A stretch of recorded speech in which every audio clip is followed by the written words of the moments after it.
আসসালামু আলাইকুম। শর্ট পিচে সবাইকে স্বাগতম। পাকিস্তান ক্রিকেট বোর্ড পিসিবি বনাম আইসিসি ইন্টারন্যাশনাল আ ক্রিকেট কাউন্সিল যেটাকে বলা হচ্ছিল যে আপনার ইন্ডিয়ান ক্রিকেট কাউন্সিল।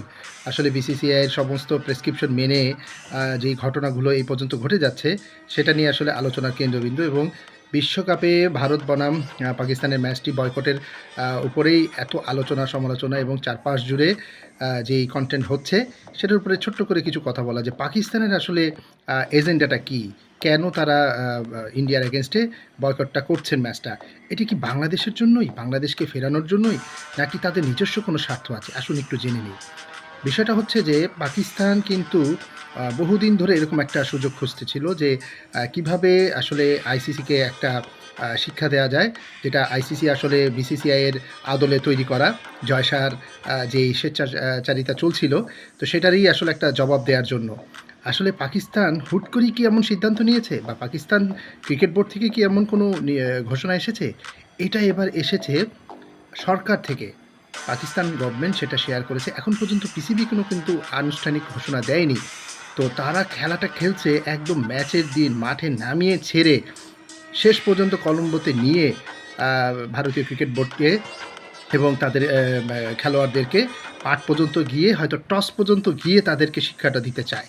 আ এই পুরো বিষয়টা যেটা একটা মজা দিচ্ছে পুরো ক্রিকেট বিশ্বে, আ বিশেষ করে বাংলাদেশও চুপ করে বসে মজা নিচ্ছে। কেন তারা কিছু বলছে না? দেখুন পুরো বিষয়টা কিন্তু একটা রাজনৈতিক খেলা চলছে তাদের ২ দেশের মধ্যে।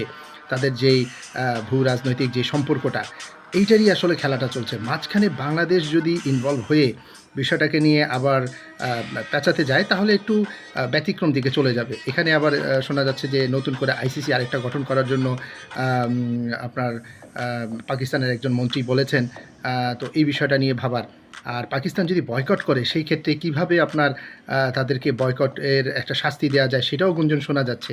আসলে এখানে বয়কট করার কোনো সুযোগ নাই। শুরুটা আসলে শর্ত মেনেই আপনার পাকিস্তানের সাথে ভারতের দ্বিপাক্ষিক যে সিরিজগুলো হওয়ার কথা ছিল সেটা কিন্তু এ পর্যন্ত ৩ টা কি ৬ টা আপনার টুর্নামেন্ট হওয়ার কথা ছিল, মানে দ্বিপাক্ষিক বায়ল্যাটেরাল সিরিজ।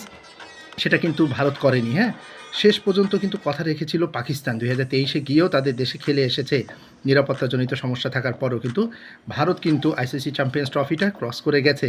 তারা কিন্তু সেটা হাইব্রিড মডেলে খেলেছে। তো এই যে বিষয়গুলা, এগুলারই একটা জবাব হিসেবে পাকিস্তান এবার আইসিসির সাথে বসতে চাচ্ছে যে, তোমরা যদি ৬,৫০০ কোটি টাকার যে একটা লস গুনছো বা তোমরা যে ভয়টা পাচ্ছ, আমরা না খেললে তো সেইখানে আমাদের লভ্যাংশ কতটুকু?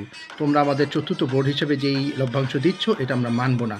হতে পারে এবার এই ধরনের এজেন্ডা নিয়ে পাকিস্তান ক্রিকেট বোর্ডের একটা ফয়সালা আসতে পারে এবং দ্বিপাক্ষিক সিরিজগুলো নিয়ে কথা হতে পারে। সেখানে কি আসলেই বাংলাদেশের বিশ্বকাপে খেলানোর ব্যাপারটা কথা আসবে? অনেক আগেই সরে গেছে। এই যে বাংলাদেশের রিপ্লেস হয়ে গেছে স্কটল্যান্ড, সেখানে খেলাটা হবে কি না বাংলাদেশের নতুন করে? আজকে হচ্ছে ৪ তারিখ এবং আর ২-৩ দিন বাদই হচ্ছে ৭ তারিখে শুরু হচ্ছে খেলা বিশ্বকাপ। তো সব দল অলরেডি আপনার ওয়ার্ম আপ ম্যাচ খেলা শুরু করে দিয়েছে, খেলছে। তো আসলে আমাদের স্বপ্ন তো সেখানে শেষ। আমরা আসলে এখন বর্তমানে যেটা নিয়ে চলছি, আমাদের ঘরোয়া যে নতুন একটা আ অদম্য টুর্নামেন্ট টি-20 হচ্ছে সেটা নিয়ে আমরা আসলে ভাবছি এখান থেকে কতটুকু ঘুরে দাঁড়ানো যায় সেটা নিয়ে আমাদের চিন্তা।